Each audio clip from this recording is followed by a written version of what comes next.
এই দেখেন, এই যে মিম মেয়েটার জন্য আলহামদুলিল্লাহ ঈদের বাজার যত রকমের যা লাগে আলহামদুলিল্লাহ সব কমপ্লিট হয়ে গেছে। এখন ওর বাসায় যাইতেছি। ও কিন্তু জানেন আমি আসছি, ওরে এখন সারপ্রাইজ করব।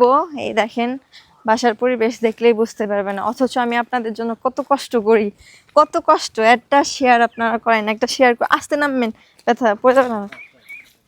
এত মানবিক কাজ করি, আমার জন্য কি একটা শেয়ার দেওয়া যায় না? মোট 10,230 টাকা ওর জন্য আসছে।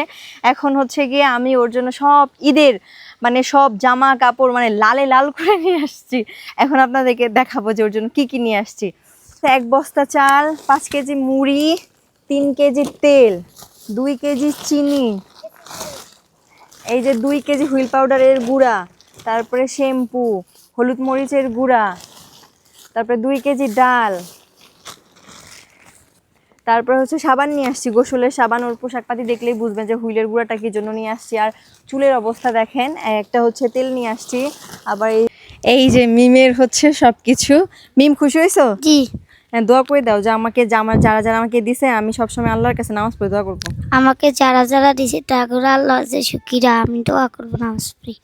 আপনি খুশি হয়েছেন? জি আপা, আমি সব খুশি আছি। আমি আপনার কাছে দোয়া করেছি। এই সেদিনও এসে আপনাকে কাপড় দিয়ে গেলাম, জি মুরগি আপা। টুরগি সেমাই টেমাই দিয়ে গেছে ওনাকে, জি আবার আপা। আজকে হুট করে। জি আপা। এই দেখেন মিমের ফাইনাল লুক। যারা হচ্ছে কি ওর জামার জন্য টাকা পাঠাইছিলেন, তো পর্যাপ্ত পরিমাণে টাকা আসছে। এখন হচ্ছে কি আমি খুব সুন্দরভাবে দেখেন এই যে সাদাই দিয়েছি, খুব সুন্দর মানে একটা দামি একটা জুতা কিনে জামা কিনে দিছি, 2 জোড়া জুতা, 1 জোড়া আমিই দিছি। আর মানে কসমেটিক্স ওই যে যা লাগে সাবান, শ্যাম্পু, তেল, মানে সব A to Z। মুড়ি আছে 5 কেজি, এই চাল, তারপর ডাল মাল যা লাগে সব। খুশি? জি।